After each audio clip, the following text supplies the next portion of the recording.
Hi, this is Dennis with Second Chance Tackle, and we're going to get to that Heddon today. I've been kind of teasing it the last two videos now, but we've been doing a series on the post-war Japanese and offshore reels that were sold in the U.S.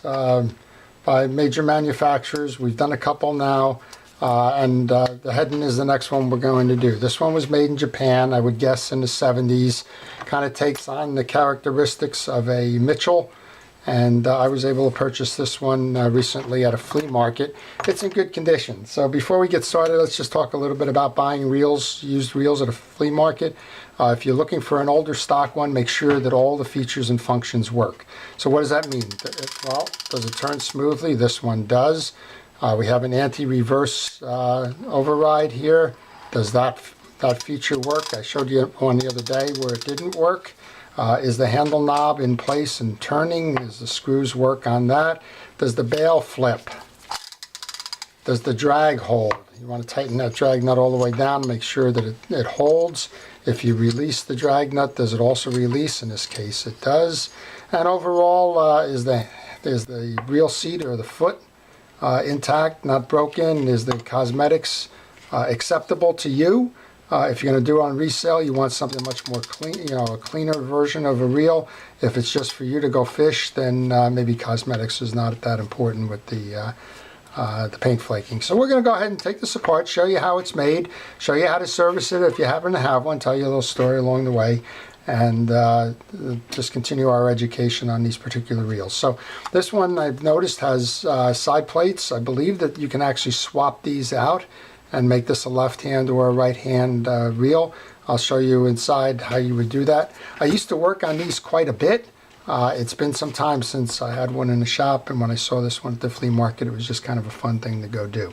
All right, so I start by taking the handle off. That's a clockwise rotation, and then the handle side. So what's that going to do? That's going to get us to the main gear assembly, and I'm thinking that this main gear assembly is going to be very similar to the ones we saw with that the interceptor that we did and the fjord that we did. It's going to be a single side reel with a stud that drives the spool shaft up and down, and yep, that's what it is. So this one is pretty clean. We'll just take a little bit of a cotton swab here just to get some of that residual grease off of this. While I'm doing that, you'll notice I have a protective glove on my hand here, try and keep the junk off of it as much as I can. Also notice that there's a little copper sleeve that goes over that stud. You don't want to lose that if it pops out. The other thing, when we were doing this, we have an active anti-reverse. I like to remove or disable that function when I go to remove the main gear because it's easier to reset that after you lube it. So I'm going to pull that main gear out now. Easy enough. We're just going to check on the back to make sure it's clean. It is. Going to check the teeth on the main gear. Just you can either run your fingers over it, just take a look. Make sure that there's nothing that's bent or abnormally worn, and that's in good shape. This is the anti-reverse ratchet side of the gear. That's fine. So all we want to do there is put some general reel lubrication on that. I use a blue grease. It's a Penn precision reel grease. Many manufacturers make that. There's aftermarket products. I would just tell you, get one that's made for fishing reels. Don't use automotive grease or other things like that. Generally, they're too thick or not the right specifications. Okay, so we just service the main gear here, and then while we're at it, we'll put a little bit of blue grease over on that main shaft side where the stud is. That's going to engage with the spool gear. And we're going to throw a little bit on here because that will be sliding. And now we're going to set that off to the side. You'll notice I'm using a parts tray to accumulate all my pieces and parts. That's so when I go to reassemble, I know where to find them. Okay, we'll take the other side off because that's going to give me the access to the screws in the crosswind block. The crosswind block is the one that accepts that stud on the main gear, and it drives the spool up and down. So we want to get there. Now I'm noticing, and you should notice too, that these screws on this side are shorter than the screws on the other side. So that brings me to my advice about taking pictures of the reels as you take them apart. I have a picture going here in the video, but if you ever get lost, or confused, you can always go back and reference that. We're going to take this crosswind block off. One of the things you want to notice with this is that it's not symmetrical. There's a longer tail on the bottom here. When you pull this out to service it, you could very easily switch it, and that will not work. So I'm thinking again that this could be a lefty-righty situation here, where you could make this a right-hand sided retrieve if you wanted to. It's set up as a left-hand retrieve today. I believe that the way you would do that is simply to reverse this block. So we're going to pull that spool out right now, and I'll show you. I think if we just simply take that and reverse it to the other side, then I believe we can make this a right-hand retrieve. And I haven't tried it, but I think we can. And again, you'll see here that it's not symmetrical, that the fat end of this block belongs down, not up. Otherwise you won't work. Okay, so we've taken that. That's clean.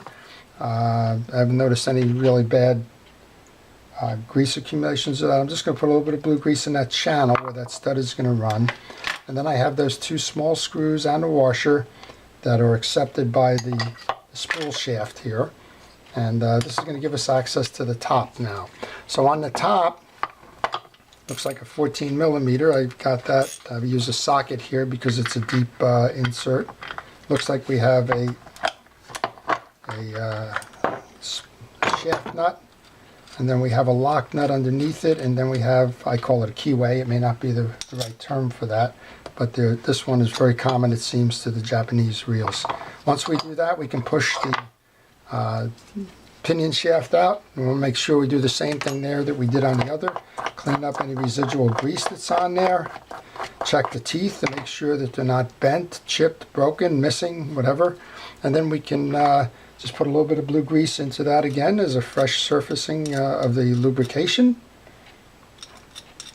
And we really pulled that because this is a ball bearing reel. It's a little bit different than the other two reels that we've seen, in that the others don't have a ball bearing. The ball bearing is here.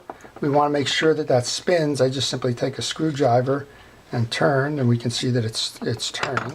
And then I use some oil on bearings, and I use a Real X oil in this case. I just give it a good bath just to make sure it's really lubricated well. Once we do that, we can reinsert the pinion gear, put the shaft back on. Make sure that that keyway gets set over that little stud inside the channel there. Put the lock washer on. Put that nut back on. Now it's a right-handed turn, clockwise turn. I just want to make sure we get that solid. Sometimes you got to be careful with these. These are brass, and if you're too aggressive, if you don't watch what you're doing, you can cross-thread that, and if you cross-thread that, you can cause it harm. Okay, so then probably another turn here.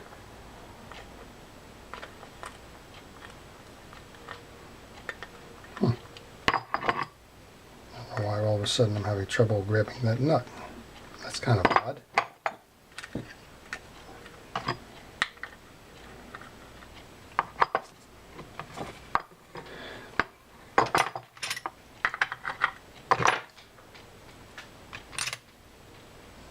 This is an odd one. I didn't have any problem with it coming off. I'm having a problem with it going back on. There we go. All right, so I'm just using a traditional wrench here to tighten that down. Okay, then we're going to go back and reverse this process now. Remember, this is the upside, and this is the side that had the screws on it from the shaft. So we're going to do the two things that we noticed here. The screws go to the back side. The fat side is down. This is not symmetrical. It sits in here like this. Now the shaft of the spool comes in. I probably should put a little bit of grease on there. We'll put a little bit of blue grease on that spool shaft just to keep that nicely lubed. Also, I'm noticing underneath here that there's an accumulation of some grease, so it's a good thing to get that grease off of there at this point as well. Okay, so we'll put that back in. I like the ones on these that have the two screws, because generally if I have trouble with small parts, and many of you know I do have trouble with small parts, but if I have trouble trying to get that screw seated, then I can always use a centering pin on one of those holes to hold it. But right now I think we might might be able to do this because there's enough to grab that screw there. Okay, so that's the first one in, going in. So this is a solid reel, right? And then Heddon is the manufacturer.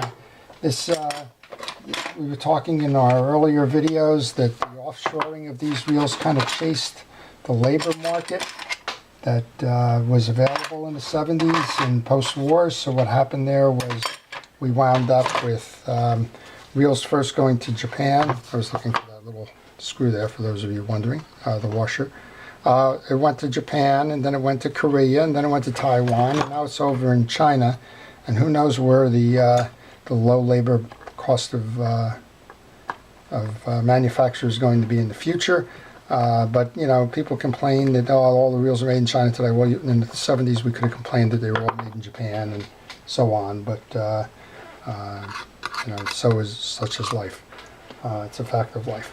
Okay, so I'm putting some grease on the channels here where that's going to ride, just to ensure that that's smooth. We're going to come over and we can reassemble the back side of this reel now. So I put this back in. I'll tell you what I'm going to do. I'm going to pull it out. We want to align that stud with the carrier, and then we can put the main gear on. Now if we had left this as engaged, what's going to happen is you're not going to be able to catch the loop, so that's why you disengage that anti-reverse when you go to reassemble your reel. Okay, now we remember as well that the longer screws come in here. So Heddon, as a manufacturer, Heddon was known for its fishing lures, and it did a line extension where it went into fishing reels. Now, you know, it's not uncommon. Today, Tsunami is doing that. Tsunami started as a fishing lure company, and now we see some nice quality Tsunami reels coming onto the market as well. Sort of a line extension, right? Once you build your brand, you can go over and extend your line. So that seems to be the case there, and that's what Heddon did here. Heddon did not manufacture these. They worked with a contract manufacturer in Japan to do that. And just like those other reels that we've seen, it's a quality product. The main gear is strong. The quality of the engineering, by today's standards, it's over-engineered. We have a metal case on here. It's held up. There hasn't been any corrosion, so the finish on it has been nice. And the only corrosion I've seen on this reel is a little bit on the chromed pieces on the handle. So I think for a reel that's probably 40 years old now, at least, this one's in good condition. So so what are we learning from this? We're learning that you know, there's a fashion industry out there for fishing reels. That you know, somebody's always going to make one a different color, chase the latest trend. I think the latest trend these days seems to be, you know, how many ball bearings can you stuff in a reel? You know, if I was buying a reel today, I would say I need 3 ball bearings. I need the one on each side of the shaft that drives the reel, and I need one up top, like you saw where we had this one that engages that pinion. The rest, I think, they're nice to have, but you don't need them. Certainly, the fish don't seem to care when we go ahead and hook one up on a reel like this, or we hook one up on today's modern reels. I don't think there's, you know, the fish certainly doesn't care. Probably cares too much, right? This, yeah. Now, so you can see we got a nice turning reel after that service. So let's just do one more thing here. We're going to go up and I tested the drags. I know they work, but we'll go ahead and open this up just for fun, and we'll go do a drag service on this. So there's a spring clip in this one. You can see it rides in the channel. That's pretty much standard for all spinning reels and spools. Once you do that, you can remove the drag stack. We'll see what we got in here. We have felt washers in here, and they're still flexible, which is a good thing. And felt washers take oil, so we're going to just make sure that that we oil these up good. So the sequence on these, you have a felt washer sits in the metal base, followed by a metal washer, followed by a felt washer. Oops, we got to go this way. Followed by the eared washer, felt washer, top washer, spring clip. Before I do that, I'm I'm just going to try and take a little bit of the dirt off of there. I'm going to use a WD-40, and I'm going to use a paper towel just to get some of the residual dirt that's probably been in from it sitting in a shed or a garage or someplace over time. And then we're going to reinsert, and we're going to make sure that these get a little bit of a drink of oil on them. All right, then we'll put the metal in. I notice that there's a key on these metal ones. This is the eared one that fits in the slots. You can see the slots in the spool. That's a very common feature on drag washers and spinning reels. I put the one with the key up top again. And then this spring, and it's a spring, so you better be careful when you go to reinsert because it can shoot out. But you want to lock one side into the groove and then push the other side in, and then we're pretty much set up there. So there's a slot in the spool shaft here. That's what those little indentations or studs we're working on with that. And make sure that that gets in as you go ahead and put it in. Tighten that down. Make sure it holds, which it does. And we got a very nice working reel here that's set up to go fishing again. So we're going to continue to do these. I have a few more before these all go away. So this was the Heddon 260R. Next up, interestingly enough, is a beast. It's a King Neptune 190. It, believe it or not, it was made by Daiwa. You can see it on the bottom here somewhere, but it was made by Daiwa Corporation. This one's just a honking monster that I picked up at a flea market. It needs a little bit more service than the Heddon does, but we'll go tell the story of the Daiwa, and we'll bring it back to life as well. So I hope you enjoyed it. If you did, please like it on YouTube. If you want to see more, including that King Neptune coming up, as well as some of the others that I did in this series already, please subscribe to my channel. And you know, good luck fishing, and good luck repairing your fishing reels. This is Dennis with Second Chance Tackle. Thank you for watching.